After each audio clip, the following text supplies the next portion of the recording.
Okay, so a new week, a new beginning. So we're still going to stay in Rome essentially for today, but what we're finally going to start doing is talking about artists from outside of Italy. So we're going to now start to make our move out of Italy. Um, so we have today's class is mostly focused on the French painter Nicolas Poussin and a Belgian sculptor, Francois Duquesnoy, less Duquesnoy and more Poussin. And then next class, on Wednesday, we'll talk about the Flemish painter Peter Paul Rubens. How many of you have heard of Poussin before? That few? Really? Oh my God, he's like one of the most important painters of the 17th century. How many of you have heard of Jacques-Louis David? More of you. You would not have David if you didn't have Poussin. So Poussin is incredibly important. How many of you have heard of Rubens? Okay, I thought more of you would hear of Rubens. How many of you have been to the AGO and seen the Massacre of Venice? Okay. So that's our Wednesday class, and they seem as if they're on polar ends of the Baroque spectrum in terms of kind of Baroque classicism and a Baroque painterliness. We'll talk a little bit about these polarities today. And in many ways, they were regarded as such. In fact, Poussin becomes the model in France. By the end of the 17th century, he becomes the model of academic painting in France that lasts really essentially up until the Impressionists. But even in France, there were debates about whether or not Poussin should be the model. It's a very crisp, clean, clear classicism, or whether Rubens, and this is even in France, or whether Rubens should be the model of having that expressive brushwork and vibrancy and energy and intuitive qualities of painting. So we'll talk maybe a little bit about that on the last class. We'll actually end with France and that kind of establishment from the significant academy in France. But we have to also finish up with our last class. I needed just a few more minutes to finish up with Borromini and the Church of San Carlo Borromeo or San Carlino in Rome. And there is a tie-in. I have a tie-in to make it work with today's lecture. Something funky has gone on. There's a bug that has messed around with little bits of information there. That's okay. We're talking about this on Monday. So we left off with the Church of San Carlino for the Spanish Trinitarians, and which was largely paid for, although money started to mostly stopped paying money towards the end of the construction. Cardinal Francesco Barberini, whose palace is just down the road this way, the Barberini family palace. The facade, sculptural quality, the way it plays with the tectonics of posts and lintels and this massive entablature that helps weigh down what is really a very vertically oriented facade. And then bending it and molding it as if it's made not out of stone, but more of clay and more malleable material.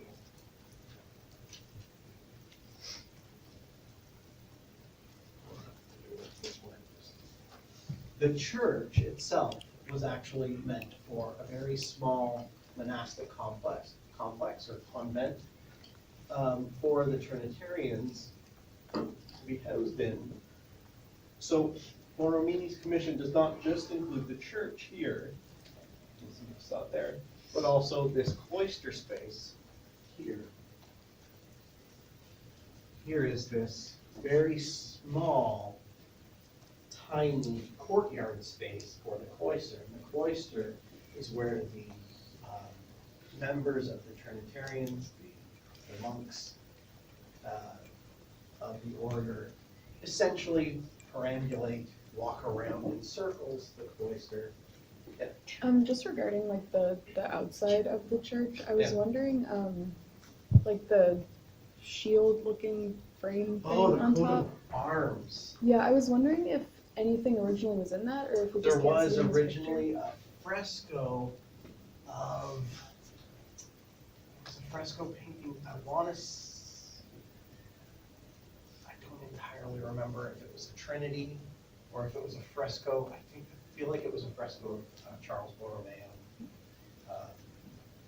Either a story from his life or his ascension, something like that. But yeah, it was originally had a fresco painting in there. Yeah, and there actually, you'll see, not only is it prominent, but also this is one thing Borromini likes to do, and we saw Bernini do this as well, is when you have something that is kind of symbolically significant and takes on greater significance, using the architectural and making it seem as if the architecture is giving way and moving itself to give space to that important element. So you see, he breaks up this concave convex pattern. So we have the concave, and then instead of continuing that convex form, it becomes this really sudden concave again. So it's as if the architecture itself, as it's starting to bend and mold, this is too heavy an element for it to actually push or move. So yeah, that's a good point. I'll look up this to see, I don't remember what the fresco is. Okay, so the cloister space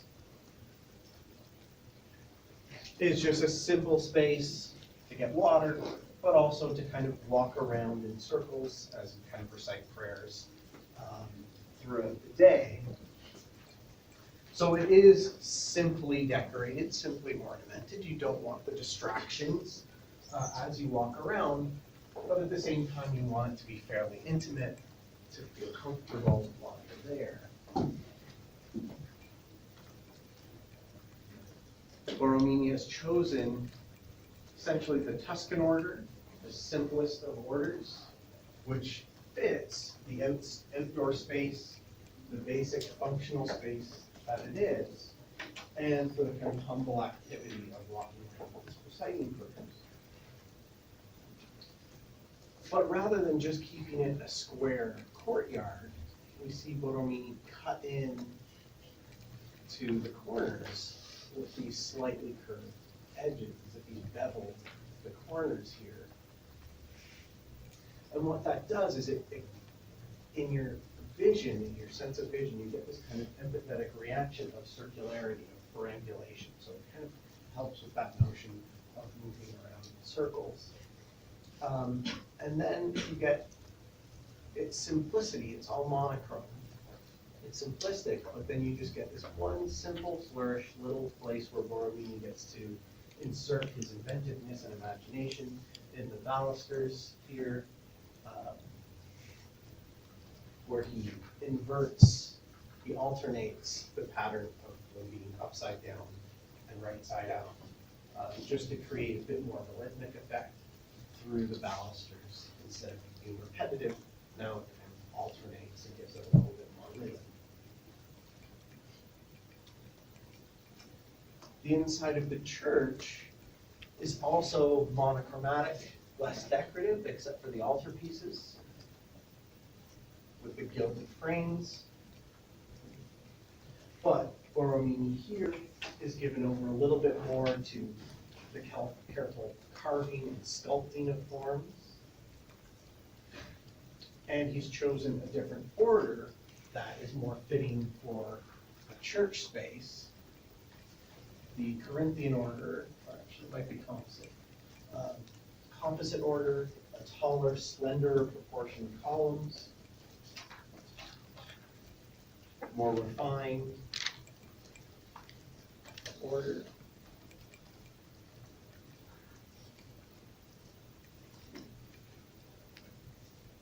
these columns, just to give you that extra sense of a kind of sculpted interior, again, playing on the tectonics, but also in essence reinforcing the artifice, reinforce the effect that this is a sculpted interior, not just an architectural interior. The columns are not engaged columns, they're against the wall, but they're not engaged columns, meaning they're not half columns stuck to the wall. They're actually freestanding columns that have been essentially embedded into the architectural forms, into the sculptural forms, as if carved out.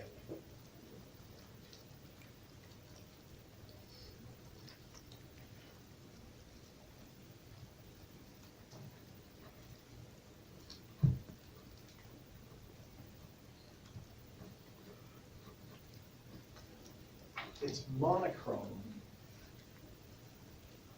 in part to, again, reiterate that sense of humility, of not being overly elaborately decorated. This was a form that other architects had already been doing, especially the famous architect Andrea Palladio in Venice, who preferred the monochromatic church space as opposed to using different kinds of colorful materials, different colored marbles, to accentuate the forms and units. Instead, everything is this white stone. And the reason why he prefers monochromatic, aside from that sort of connotative associations of humility, simplicity, is that it allows Borromini to emphasize forms. For Borromini, he sees in forms. He was a stonemason at the beginning. And so this is essentially showing you stone transformed into forms, inner forms that he's unlocked from within the stones. And this creates really an empathetic effect of masses of forms. So everything is composed into these large blocked units.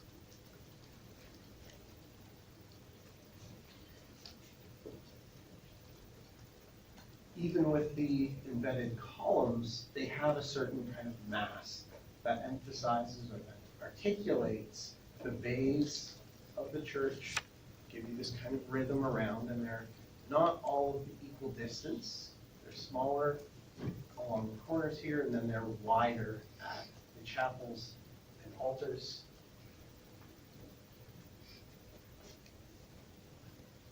The entablature is just like the facade, the most emphatic unit of the whole composition. You see how tall and wide it is. That gives this real weighty effect on top of the columns. And that tall, heavy lintel essentially gives you this kind of continuity for your eye that unifies the entire space.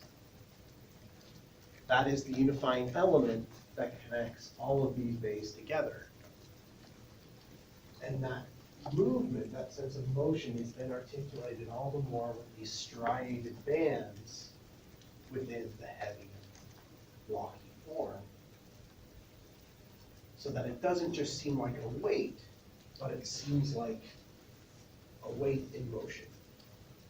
It seems like there's this kind of concentric quality around you above your head.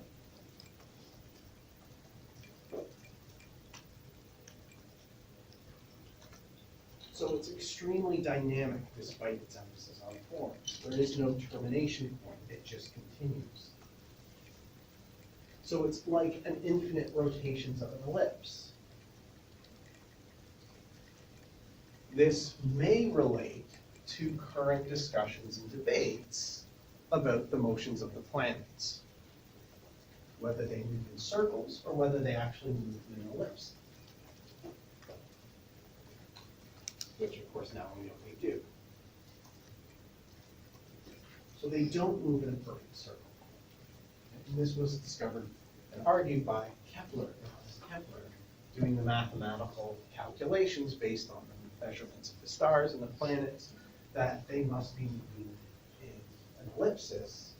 Of course, this also led to the argument that the Earth was that the Sun was actually the center of the universe rather than the Earth, but that at this point was still heretical for the Catholic Church. It's what Galileo got in trouble for arguing as well with the Pope, that led to his excommunication, even getting kicked out of the church. But there was these discussions about the differences between straight lines and curved lines.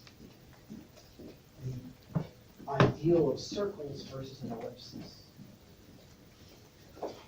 And Borromini, who was, we know, something of a geometer and mathematician,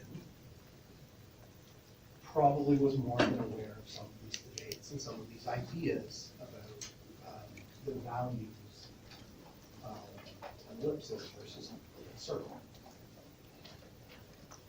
Whether or not he was trying to suggest the ellipsis of the planets in that location, it's not clear, but it certainly seems to reflect current discussions around. So we have this idea of this rotation, this elliptical rotation spinning around the body, this constant sense of movement, but also this weightiness down at the bottom.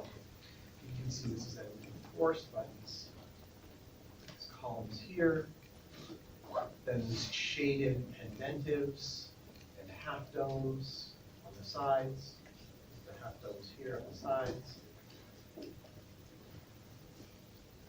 There's extra little details in this decorative sense, feeling pendentives and these copper domes to emphasize their mass and weight, but also these extra little flourishes just keep you on your toes so that it doesn't seem to regulate it. So the arch here that moves along actually twists a little bit in the form.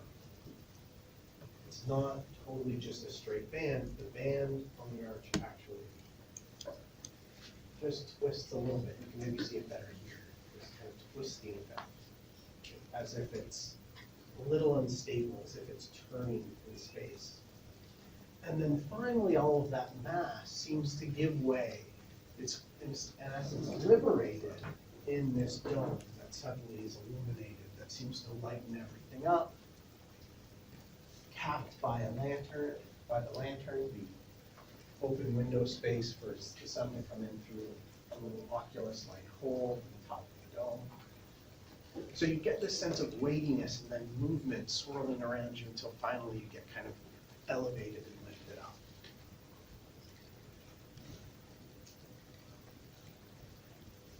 So there's an empathetic response for Borromini's ability towards when he's composing this architecture.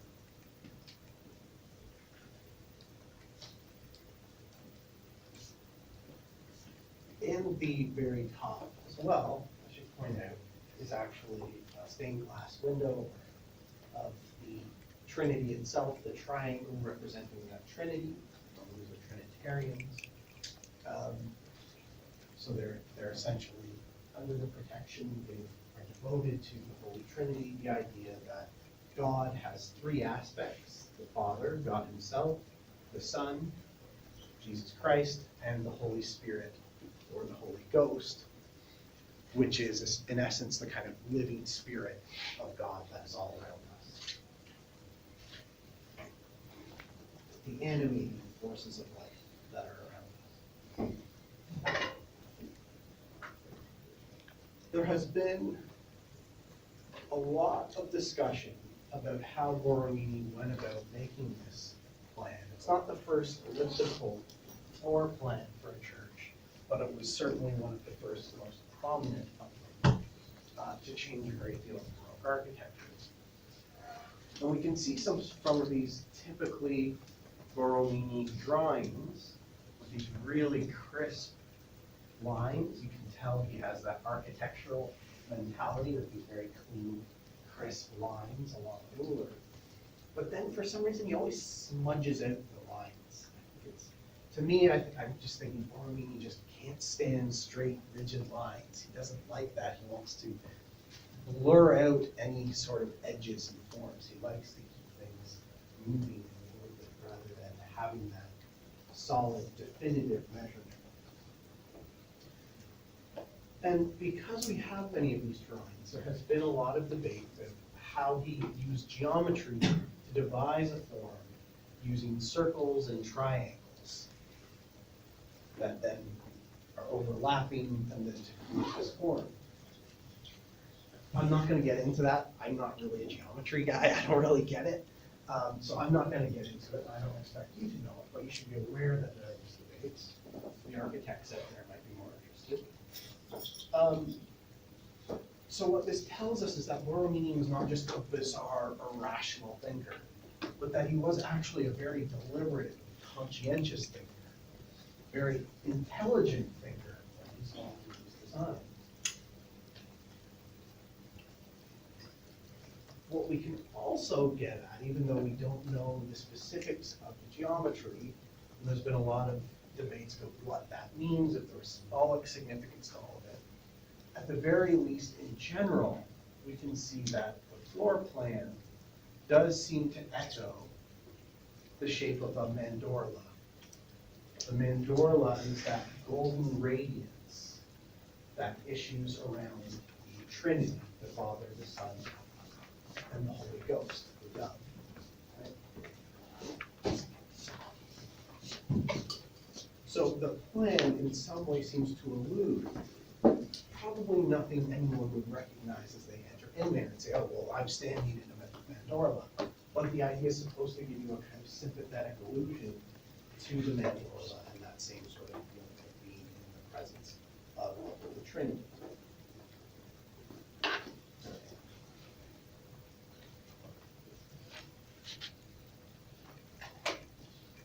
So even though both Borromini and Bernini are both playing with this idea of stretching out geometric forms, that playing with trying to transcend the Renaissance canons of architecture based on squares, centralized circles. They're also working towards extraordinarily different effects. They think about architecture and its materials entirely different.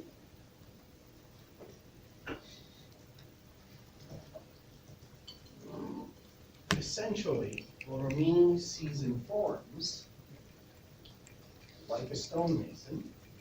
Bernini sees architecture more like a picture.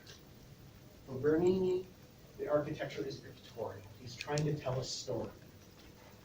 Borromini just wants to get you to feel forms and masses and feel the architecture around you through the solid materials and forms.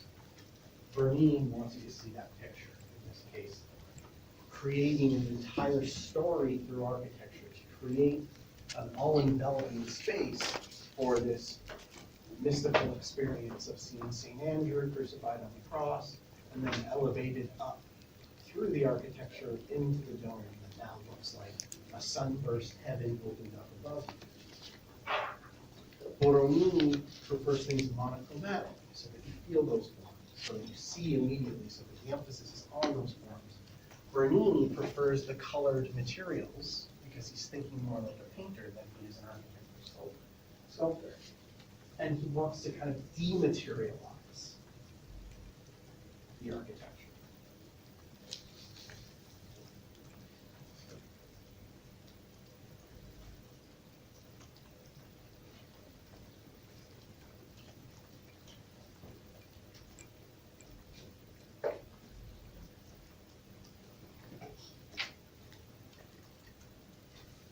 Okay.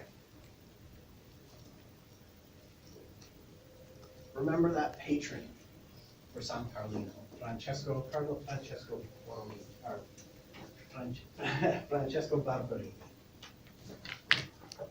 Borromeo, Borromini, Barberini, try to keep them straight as best we can.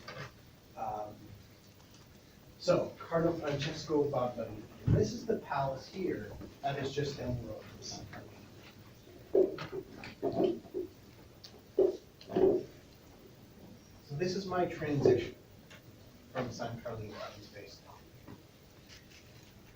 This already introduces us to an important network of patrons and and intellectual circles and artistic circles.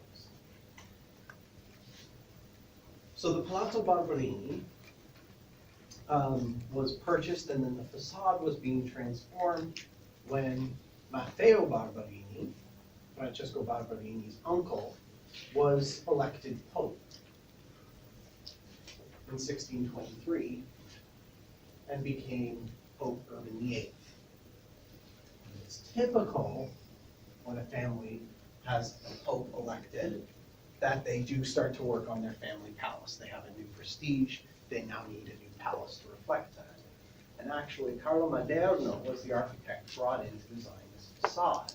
And he was helped by both Bernini and Borromini. Borromini was Maderno's nephew, or some sort of distant relation. And so you can see some of the kind of inventiveness of architecture here in the arch. Instead of just having a typical arched window, he created the depictive effect of a barrel vaulted opening into the top floor, for example. There's a bit of a bizarre segmented pediment over these side windows here, which are almost have to be Borromini's design, for example. And the Barberini themselves had a large intellectual circle and were major patrons of the arts. So they were patrons of Bernini, Borromini, but also painters like Andrea Sacchi, who was completely opposite to Bernini and Borromini. Andrea Sacchi is not one of these virtuoso painters trying to show off with style. It's not trying to make it seem intuitive and energetic the way Bernini likes to make art. And Andrea Sacchi's kind of opposite in painting was Pietro da Cortona. So the Barberini, we have these different styles, and we've been introduced now to this idea of different styles in Rome all kind of competing against each other.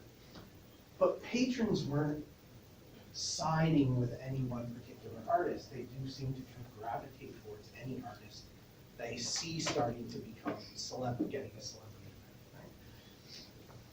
And so it's important to recognize these connections, and we can start to understand a lot of what's going on once we start to see these connections. So here's a Pietro da Cortona. This is how Pietro da Cortona, who was also an architect, is really the equivalent in painting of what Bernini was as a sculptor, where you see this material, you can't really grasp the forms. The brushwork is so expressive. You see it best right here, where paint actually seems more like fluid-like and ink-like instead of pigment, powdered pigment. It looks more like fluid ink. So you can't really get any firm grasp in your eyes of any sort of edges or forms. It's constantly in motion. There's this kind of frenetic energy in the drapery here.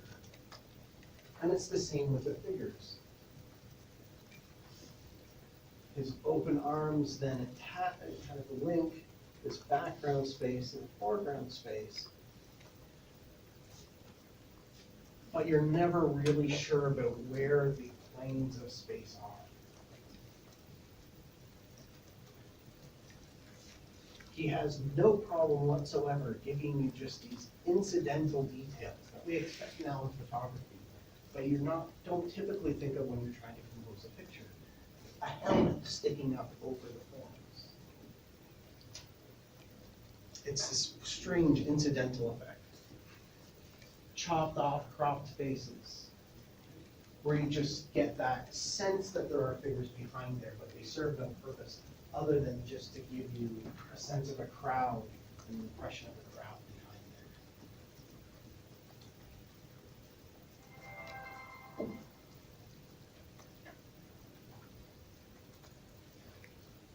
We even see this frenetic energy, this expressiveness. And this is what I wanted to show you in the ceiling painting, ceiling fresco in the Palazzo Barberini. It was Pietro da Cortona who was brought in to do this fictive, illusionistic ceiling painting. It looks as if it continues and extends your space upwards. But really it's a rather flattish arrow vault. And you just see this constant motion. Every space is filled up with some sort of element. The image doesn't respect boundaries. He's created the fictive frame, something we expect, especially after seeing Annibale Carracci's frescoed ceiling in Palazzo Farnese. But now this heaven space, this open sky, spills into our space, especially down here in this triangle down at the bottom, that helps to activate that sense of perspective moving upwards. These clouds, figures on clouds. So we have human figures on clouds, then on sculpted figures around these gilded medallions in the corners. So this is all about transforming your space with this kind of divine energy.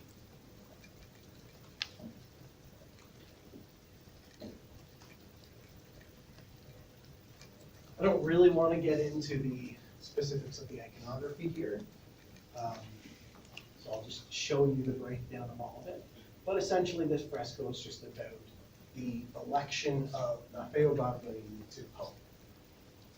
That it was divinely authorized, part of divine providence, who is essentially the main protagonist here on the apex of this triangle,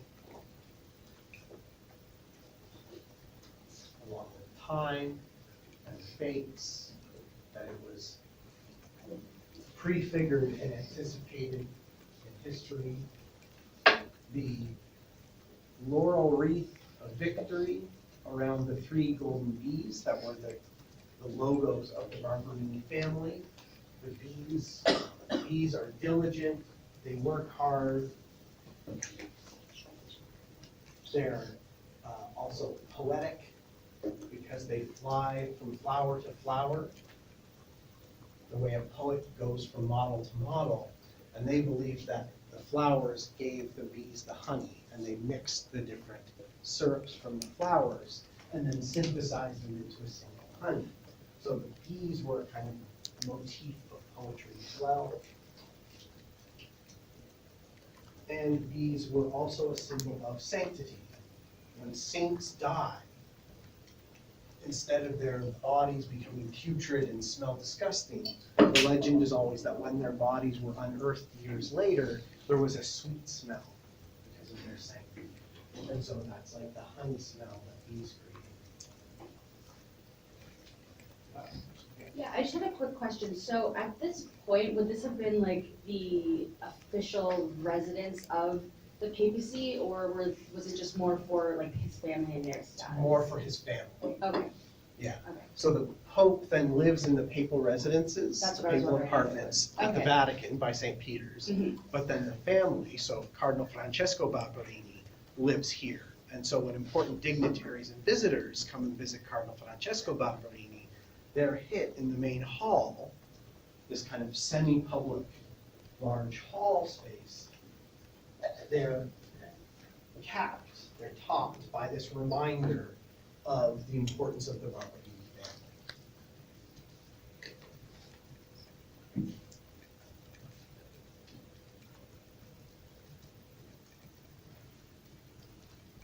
So from Pietro da Cortona, we then have other artists that Francesco Barberini commissioned, like Nicolas Poussin, and Barberini commissioned this painting shortly after Poussin arrived in Rome in 1624 from France.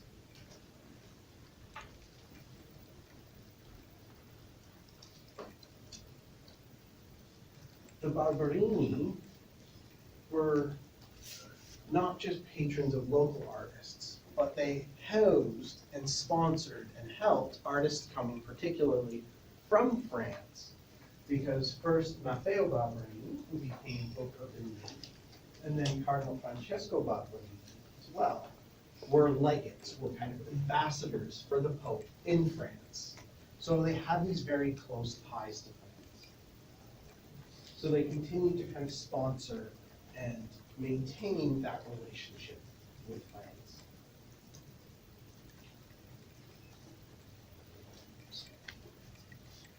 This is early Poussin, when we see he's still a little bit more engaged with some of these deeper shadows, the kind of tenebrism and chiaroscuro we expect of Baroque painting.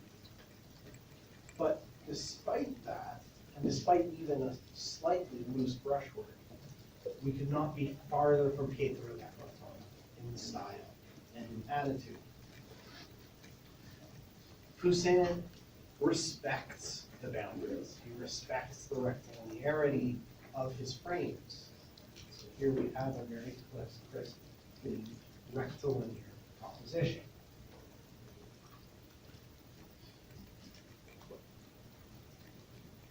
It's neatly divided and composed into two parts. All the figures are lined up, giving us a horizon line essentially right in the very middle of the composition. Bisect right through the middle.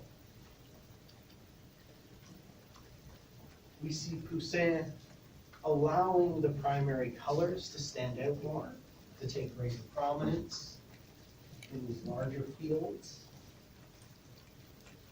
so that the composition, the eye, is essentially composed around the coordinations of these colors. Using the blue as a backdrop, emphasize the central figure here in light, and then punctuated with other blues, and then various reds as well, to kind of keep everything organized and maintained. It's minimalistic. The figures,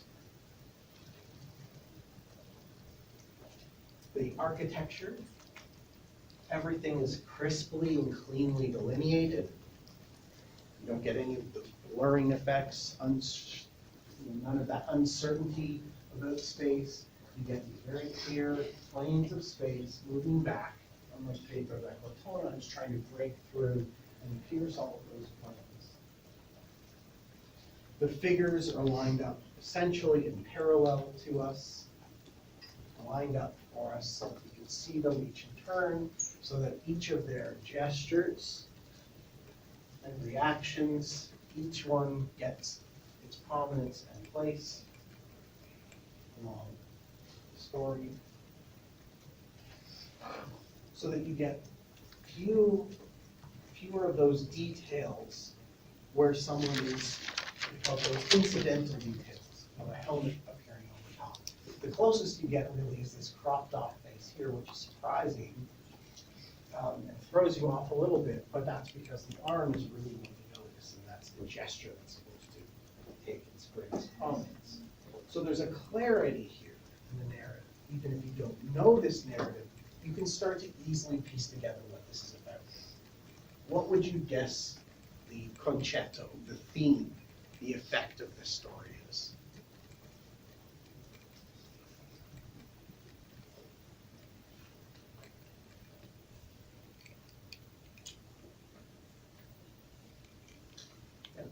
Well, if you look at the figures, there appears to be sort of like a sorrowful effect, and people seem to be very disrupted by the death of this figure. So even if you don't know who they are, you can understand that it was someone important. And so by us looking at this, we're supposed to, I guess, sort of feel the sadness or sort of the profound, passing of this figure. As you can see, sort of is echoed throughout everyone, even the sort of people look like they'd be soldiers or they're sort of in despair. Yeah. So we get that sense of sorrow, but it's much more stoic than Bernini, Pietro da Cortona, where they slap you across the face with sentimentality and emotion. It's like a dignified sort of. There's a dignified, there's a composure, there's a calmness to this. You get that sense of soul. Poussin still communicates to you what you're supposed to feel. And in a sense that in some ways makes it clearer. You can see the sorrow of all of these soldiers. He's kept the different units.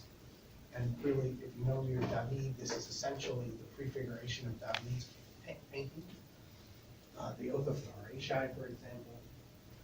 So here we know the protagonist, Germanicus, is right here in the bed. The figures part to open up, to give them prominence. He's in all of this white, like on a shroud. The simple gesture, not over the top, but a simple gesture of pointing tells you to pay attention to these figures here. And you can essentially immediately figure out this has got to be his family, that can connect with him. And this is his family who are grieving over his imminent death. And then you do get these oaths, these declarations, and these other emotions in response to his imminent death. So this is the story of Germanicus, a Roman general, a kind of adopted son of the Emperor Tiberius, who had developed a celebrity status in Rome as a great general. And these stories around his death, there have been a great deal of rumors that he had been poisoned. In the ancient historical chronicles, that he was poisoned perhaps by Tiberius, who was jealous of his increasing fame, or some other jealous rival. And here we can see his slow death to poison, and him asking his soldiers who are grief-stricken, but stoic, to revenge him and honor and protect his family. You could all probably piece that together, except maybe the poisoning, from looking at this story. So for Poussin, the story is absolutely central. And like the Carracci, he's looking at ways to make the story straightforward, immediately perceptible, although he will add in a lot of intellectual components that we'll talk about. So Poussin, most of his career was in Rome. He came at the age of 30 and spent most of his career in Rome, although he returned briefly to Paris. Poussin, there was a lot of debate about how intelligent he was, how much intellectualism and intelligence was a part of his art. From a good part of the 20th century, the consensus was, yeah, he probably wasn't really that much of an intellectual. He probably wasn't that smart. Anything that was all that intelligent about his compositions probably came from advisors who told him what to include, but that really for him, he was really kind of an uninventive, boring painter who painted straightforward because he wasn't all that inventive or imaginative. But we're now rethinking a lot of it, and we're investing more time into looking at his own interests and intellectual pursuits, perhaps not on a kind of university level, but at least an engagement with some of the ideas that were out there, and in particular looking at his very close friendships in these intellectual circles. We know he had a working knowledge of Latin, that he read and owned chronicles of ancient history and mythology. We also know that he had a very intense, continuous interest in poetry and poetics.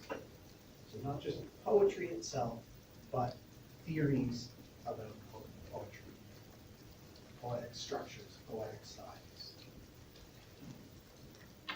He owned Torquato Tasso's epic poem, the Gerusalemme Liberata, which we'll talk a little bit about later. We also know that he must have had access to and read quite a lot of Tasso's own treatise on poetics, the Discorsi della Poetica. Because when Poussin later developed his own treatise on painting, Osservazioni sopra pittura, observations on painting, he actually copied directly large passages from Tasso's treatise on poetics. So a lot of the observations on painting are about how to tell a story, and he really does take a lot from Tasso.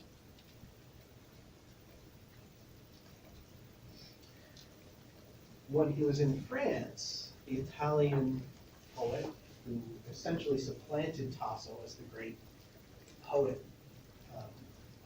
the great Italian poet, Giovanni Battista Marino was in France and actually housed Poussin for a short while before Poussin moved on to Rome.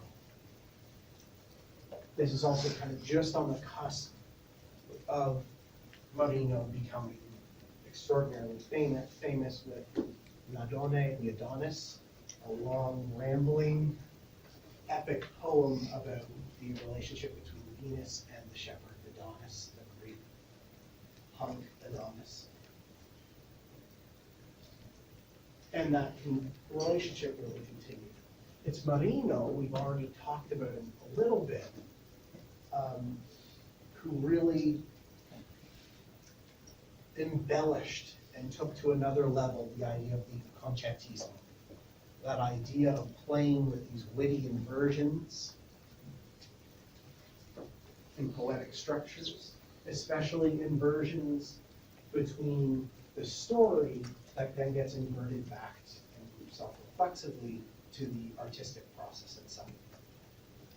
We talked about it. I think the best example is Bernini's Apollo and Daphne, where Bernini is transforming marble into living flesh, only to then transform that living flesh into bark and leaves.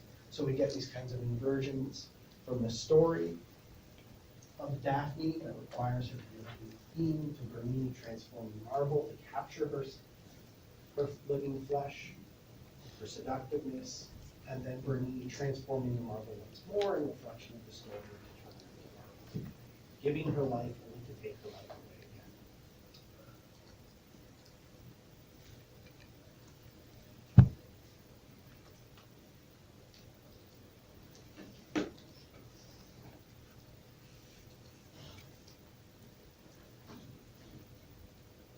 It was Giovanni Battista Marino who helped connect Poussin with shelter and protection and a patronage system in Rome when Poussin came to Rome in 1624.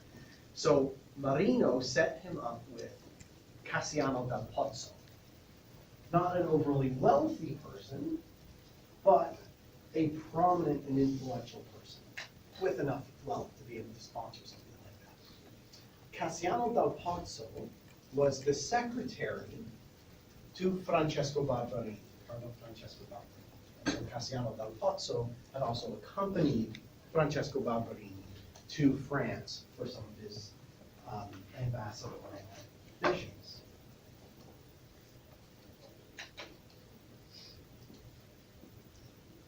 Cassiano dal Pozzo is a big name you'll read about quite often when you read about Baroque art, and even Baroque scientific history. Cassiano dal Pozzo was a natural philosopher and an antiquarian, in addition to being a secretary.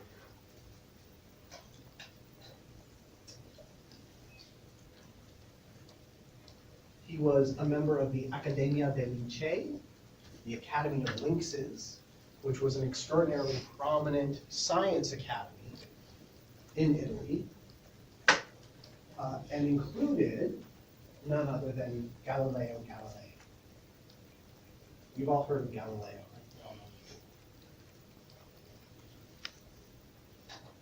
So Cassiano dal Pozzo was well connected to a very important scientific intellectual community. And it was Cassiano dal Pozzo who's most famous for the development of a publication called the Paper Museum, Museo Cartaceo. Multiple volumes. This was essentially an encyclopedic project. Cassiano dal Pozzo was looking to kind of develop and catalog a complete sense of the natural universe. So he hired a lot of artists to go out and do drawings of every natural curiosity and specimen he could find in Rome or in France or in any of his travels, and essentially started to categorize them, bring them together and categorize them. So he's looking for a complete overview of the natural universe. Here you can see how he's brought different types of corals together, put them into one image so that you can compare them and recognize their similarities and differences. This is essentially a catalog for study.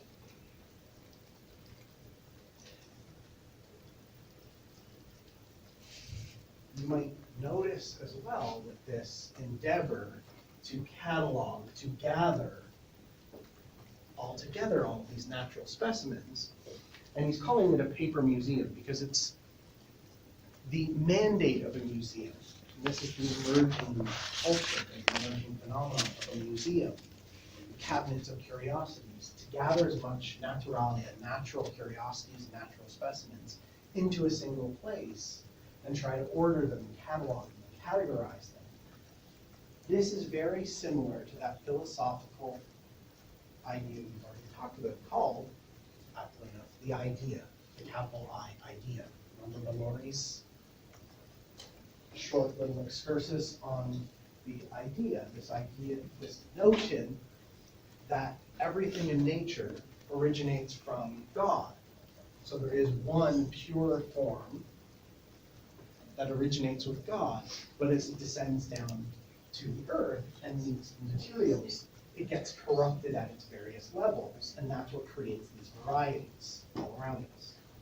And that the idea, capital I idea, was the ideal, was the normative ideal, based on an idea of selecting out of these varieties and extracting principles out of everything you can see in nature and developing a norm out of them to determine what that idea, what that pure originary form really should look like. But it's not corrupted. So it's very much a similar idea of trying to gather all of this variety so as to develop and establish universal principles of the natural world. Included in the paper museum, Cassiano dal Pozzo also had a mandate to collect and gather every relic or object of ancient Rome. So this is not just sculpture, but any object of any anthropological significance, including inscriptions, including and even things like lamps, and basic pieces of furnishing. He's trying to gather up he wants a record of every piece of ancient material that he can get. And he hired Poussin to go around and make these drawings. He was one of the artists who was hired to go around and make these drawings. And here we can see one of Poussin's drawings from the candelabra that was in the Palazzo Baldurini that had these frescoes of mythological gods along the bottom. This is a drawing of the Minerva figure that's not shown here, but there's a plaster cast image of it that I could find. Okay, looking at this drawing, what do you make of Poussin's drawing here?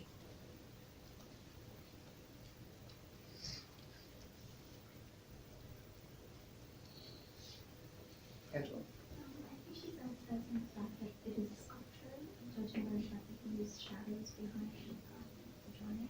Okay. So to actually emphasize that it is a sculpture that we're looking at instead of just a clean picture. Yeah, and not just a sculpture, but a relief sculpture.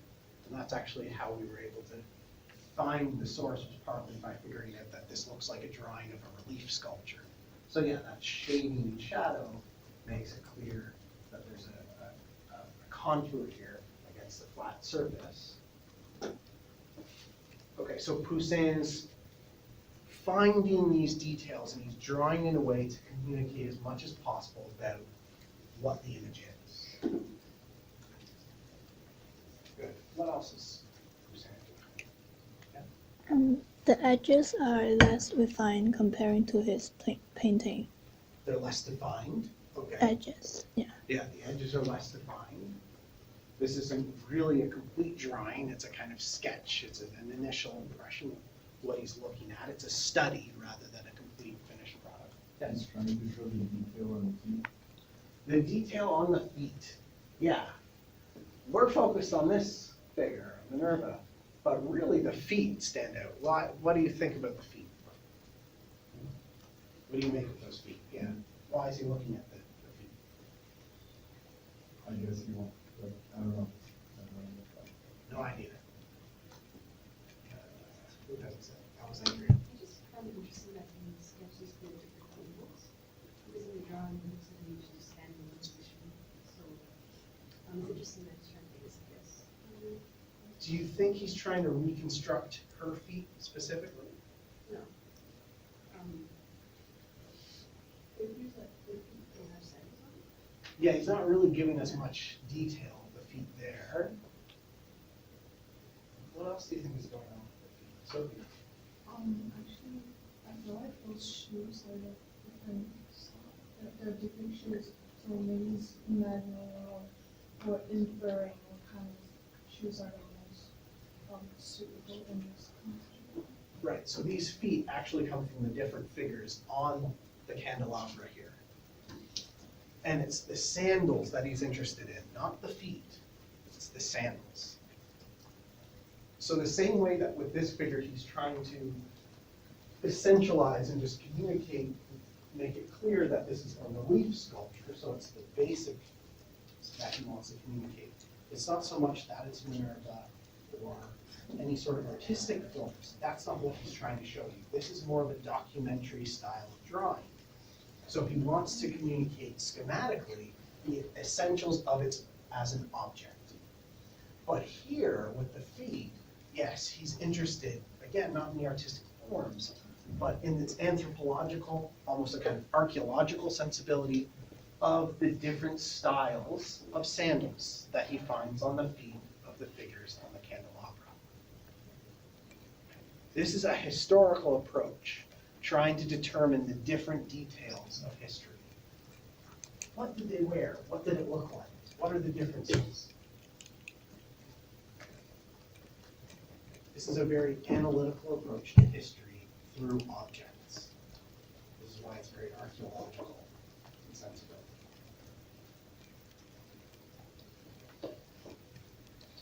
Okay. We'll flip right in just a minute. Cassiano del Pozzo also sponsored the development of what eventually became, because he didn't finish it, a development of a treatise from Leonardo's notes on painting, from Leonardo's notebooks. It was Francesco Melzi, Leonardo's follower in France. Leonardo died in Paris, who inherited all of Leonardo's notebooks, like hundreds of notebooks. And Francesco Melzi, who initially tried to go through the notebooks, because Leonardo had always intended to make a treatise on painting. And so Leonardo's follower had started to gather and organize and try to make sense of Leonardo's notes that had been intended for a treatise. And then it was Cassiano del Pozzo later, more than 100 years after Leonardo's death, who had access to some of these manuscripts and these notes and said, I want to sponsor a publication, an actual edition of Leonardo's treatise, his notebooks. And he had, so we can see Poussin here as well, this even a later painting from his career, still thinking about Leonardo's suggestions and ideas based on, and this is Leonardo's personal observations of nature. Leonardo developed these principles for artists to follow based on his own personal observations of nature. Things like, what happens to tree leaves in the wind? And he has a whole section in the treatise, it's short on this little section, but things like, when tree leaves are blown in the wind, the underside is brighter and lighter in color than the top side of the leaf. So when you see leaves being blown, you should see the light colors on one side and then the darker sides on the other. And you can see Poussin doing that here with this more yellow tone here, where the leaves are being blown, with the darker leaves seen on the other side. That's not just about shading, that's about the different colors of the different sides of the leaves, based on Leonardo's observations. Or things like clouds and lightning. Leonardo wrote quite a bit about atmosphere and what happens when clouds come together and what lightning really is. So this is Leonardo, or this is in many ways Poussin working with both and also atmospheric perspective. Poussin, Leonardo said, you will never see black in nature. What you will see is usually blue because of atmosphere. So when you see shadows, especially as they go back in space, the further away they are, atmosphere will get in the way and it will have a cooler tone to it. All shadows will have a cooler tone to it. And so they'll become more blue as they move back. So this is Poussin essentially working with Leonardo's observations of nature. So Poussin did these landscapes, these prototypes of pure landscapes that are also these kinds of observations and working in theories of Leonardo's natural observations. Even the gestures and figures, we know Poussin is thinking about through Leonardo, like the figure trying to walk through the wind. Poussin was hired by Cassiano dal Pozzo to make drawings of the different figure types that Leonardo had described in his treatise, like a figure having to walk against the wind. And so you can see again, Poussin trying to work with that idea here. Okay, let's take a quick 5-minute break.